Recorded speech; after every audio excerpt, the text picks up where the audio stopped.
皆さんこんにちは。今日も最新のウクライナ情勢について、公開情報をコンパクトにまとめて地図を使って、いち早くわかりやすくお届けします。よろしくお願いします。チャンネル登録して通知をオンにすると、動画公開時に連絡が来ます。過去の動画も再生リストから合わせてご覧ください。ウクライナ情勢。ロシアがキーウに侵攻してから1138日になりました。まずは全般的な事柄です。先ほど公表されたウクライナ軍の参謀本部の最新の発表によると、ロシア軍の損失は兵士1330名、戦車13両、装甲戦闘車20両、砲56門、多連装ロケット4両、ドローン68機、その他車両97両となっています。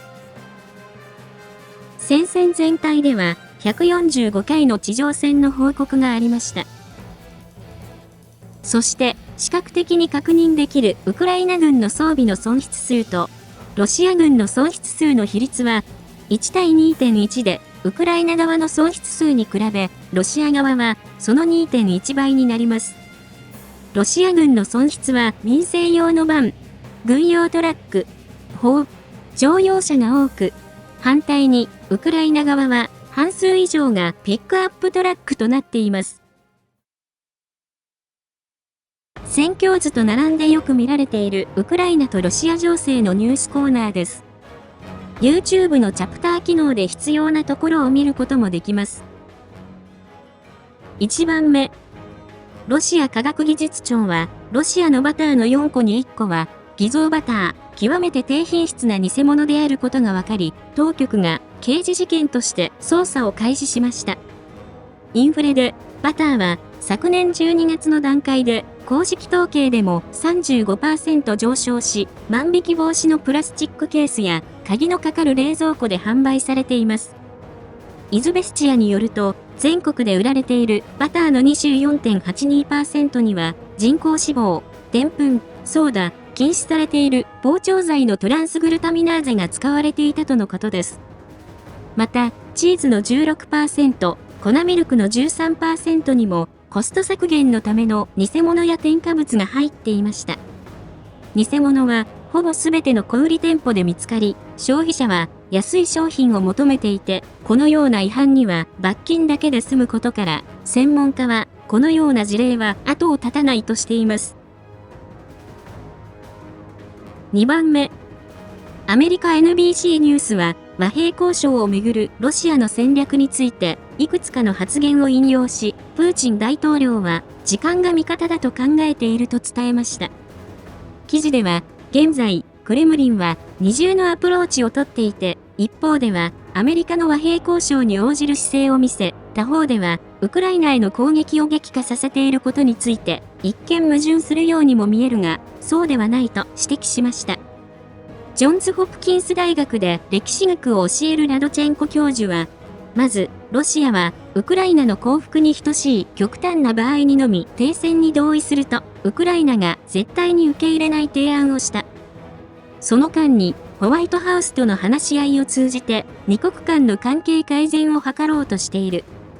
そのため、側近の一人であるドミトリエフ氏をワシントンに派遣し、アメリカを怒らせないようにおだてている。そうしながら、16万人の大量徴兵を行い、春季攻勢を計画していると発表し、ウクライナ全土に無差別攻撃を行っていると指摘し、これらは、プーチン大統領は、時間は味方だと考えている証拠だ。交渉を長引かせることで有利な立場を獲得できると考えていると述べました。また、戦争研究所のハミルトン所長は、クレムリンは、ウクライナの問題を出しにして、アメリカとの幅広い関係改善を追求している。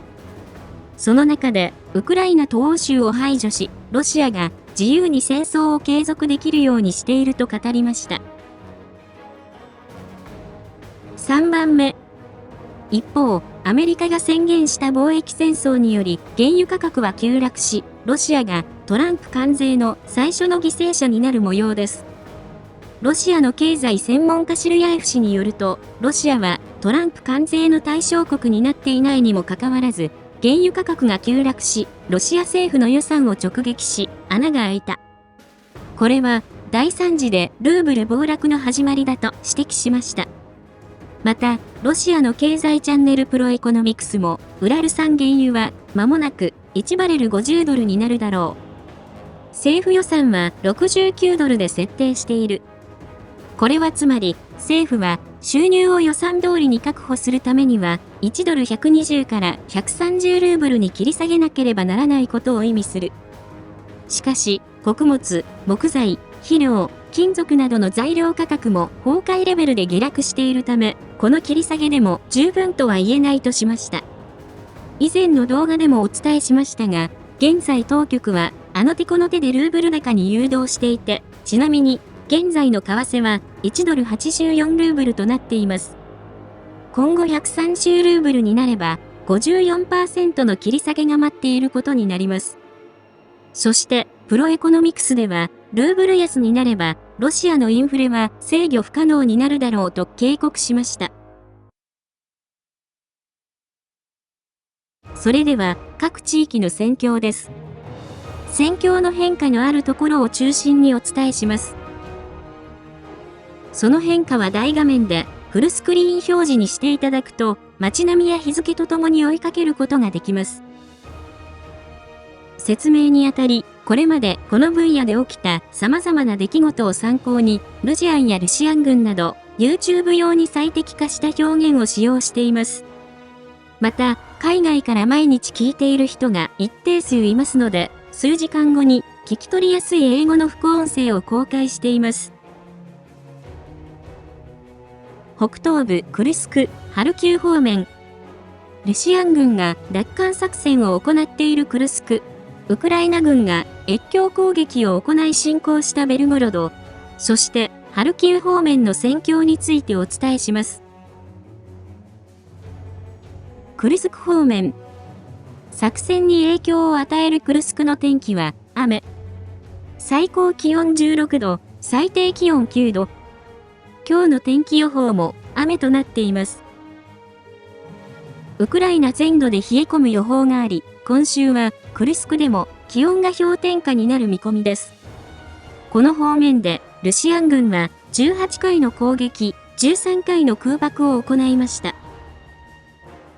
ルシアンの軍事ブロガーによると、ルシアン軍はチャシフヤール方面にいた第98戦闘航空団の一部部隊をクルスク方面に移動させ、再配置した情報があり、この方面の航空作戦を強化する模様です。さて、戦況図では、昨日もお伝えしたグエボの集落では、位置情報付きの映像によると、ウクライナ軍が ASSM ハンマーで、昨日お伝えした家の隣の建物に空爆していて、ルジアンがこの付近の陣地を築きつつあります。ご覧いただいている画像は、ウクライナ側の撮影したもので、地図の2軒の建物が同時に映っているところとなっています。今のところは、戦況図に変更はありません。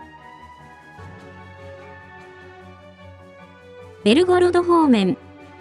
この方面では、ウクライナ軍が橋頭堡を維持していて、ルシアン軍がデミドフカの南に誘導砲弾で砲撃した情報がありますが、戦況図に変更はありません。ハルキウ方面。この方面で、ルジアンは4回攻撃を行いましたが、ウクライナ軍が撃退し、戦況図に変更はありませんでした。北東部ルハンスク州方面。東部チャシフヤール方面。クピャンスクからチャシフヤール方面の戦況についてお伝えします。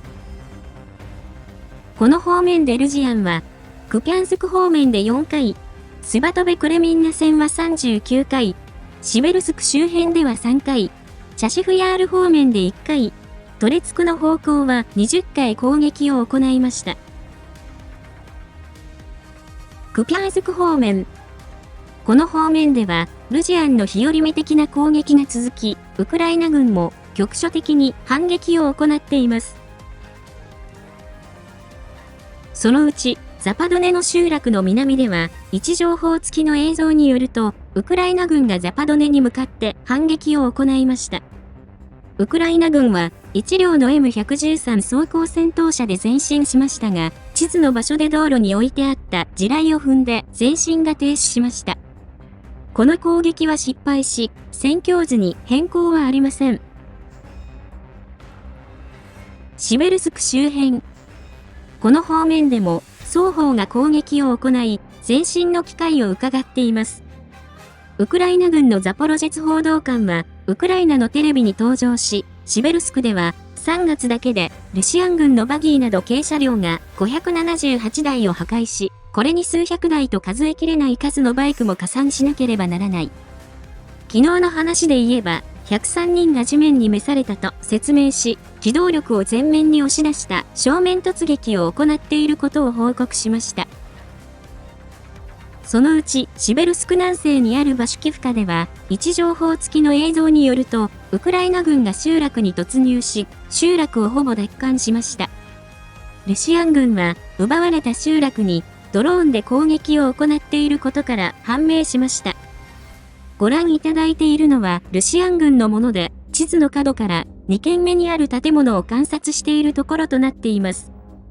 戦況図では、この場所までをウクライナ軍が奪還したとして更新しました。トレツク方面。この方面でロシア軍は市街地で苦戦を強いられ、突破口を探して様々な試みを続けています。1番目。市街地北のドルージバのさらに北の郊外ではルジアンが郊外から突破を図っていますが、ウクライナ軍のドローンにより前進を阻まれています。ご覧いただいているのは、ウクライナ軍の第28機械化旅団のもので、地図の場所にいる軽装備のルジアンたちを観察しているところとなっています。ウクライナ軍は一発目でルジアンを混乱に陥れ、そこでもう一発落として仕留めていることがわかるものになっています。戦況図では、この場所まで係争地が500メートル拡大したとして更新しました。2番目。逆に、市街地では、位置情報付きの映像によると、ルジアンが前進していて、再度ウクライナ軍を包囲しようとしています。ご覧いただいているのは、ウクライナ軍のサンダーバーズチームのもので、地図の場所にある家を観察しているところとなっています。戦況図では、その場所まで20街区ほどルジアンが前進したとして更新しました。南東部ドネツク州、ポクロフスク、コスティアンティノピル、ベリカノボシルカ方面の戦況についてお伝えします。この方面でルジアンは、ポクロフスク方面では40回、コスティアンティノピル、ベリカノボシルカ方面で8回攻撃を行いました。ポクロフスク方面。この方面では、ロシア軍が次第に疲弊していますが、攻勢を続けています。1番目。ポクロフスク南側にあるリシフカでは、おとといの動画で、ルジアンが集落内に入ったことをお伝えしましたが、その後、ウクライナ軍が地上部隊を出し、反撃を行いました。これにより、集落中心部のルジアンは一度は撃退されましたが、その後、ロシア軍はドローンで反撃を行い、ウクライナ軍の奪還を阻止しようとしています。ご覧いただいているのは、ルジアン側のハイエナグループが撮影したもので、地図の場所の様子となっています。また、その後、ルジアンは西から集落に再度突入し、ウクライナ軍はドローンで応戦しています。こちらは、ウクライナ軍の第25空挺旅団のもので、地図の場所を観察している様子となっています。戦況図では、この付近一帯を係争地の拡大として更新しました。リシフカは、ポクロフスクへの防衛線がわずかに切れているところで、ロシア軍は、ここを狙って攻勢を仕掛けています。2番目。ポクロフスク南のシェフチェンコでは、ルジアンが集落の北東部の2カ所で攻撃を行い、占領を試みています。ご覧いただいているのは、それぞれの場所の様子となっていて、接近戦が行われているのがわかるものとなっています。映像では、ロシア軍は数人の手慣れた部隊を投入しているように思われます。いずれも係争地内にあり、戦況図に変更はありません。3番目。ソロネでは、位置情報付きの映像によると、ルジアンがバイクで反撃し、小さな橋の手前で前進が止まっているところに、ウクライナ軍がドローンで前進を阻止しています。ご覧いただいているのは、地図の場所にいるルジアンを上から観察しているところとなっています。昨日の動画では、この場所はウクライナ軍が奪還したとしていましたが、再度200メートルの範囲で係争地が拡大したとして更新しました。それ以外については、ルジアンの攻撃は前進につながらず、戦況図に変更はありませんでした。コスティアンティノピル方面、ベリカノボシルカ方面。この方面で、ロシアン軍は、機械化攻撃と歩兵による突撃の両方を行い、占領地の拡大を図っています。1番目。アンドリーフカでは、ルジアンが集落内では歩兵の前進、幹線道路では機械化攻撃の両方を行っていて、そのうち集落の北西の地図の場所では、ルジアンの前進が確認でき、ウクライナ軍がドローンで撃退しています。この場所は20日ほど前にウクライナ軍が奪還したところでしたが、再度係争地に更新しました。2番目。コスティアンティノピルでは、ルジアンが川を渡って集落内に侵攻し、ウクライナ軍は集落の南西で抵抗していることが判明しましたので、その範囲を係争地が拡大したとして更新しました。ご覧いただいているのは、ウクライナ軍の第37海兵旅団の第505機械化大隊のものとなっています。3番目。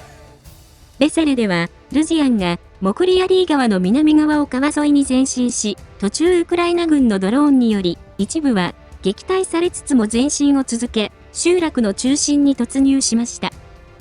ご覧いただいているのはルジアンのもので、地図の家に旗を掲げて占領を主張したところとなっています。戦況図では、その範囲をルジアンが前進したとして更新しました。ウクライナ軍は、その北のフェドリフカに後退し、ロシアン軍は防衛線を突破することに成功した模様です。面積は4平方キロになります。後方地域。今日もロシアン領内で不審なことが起きています。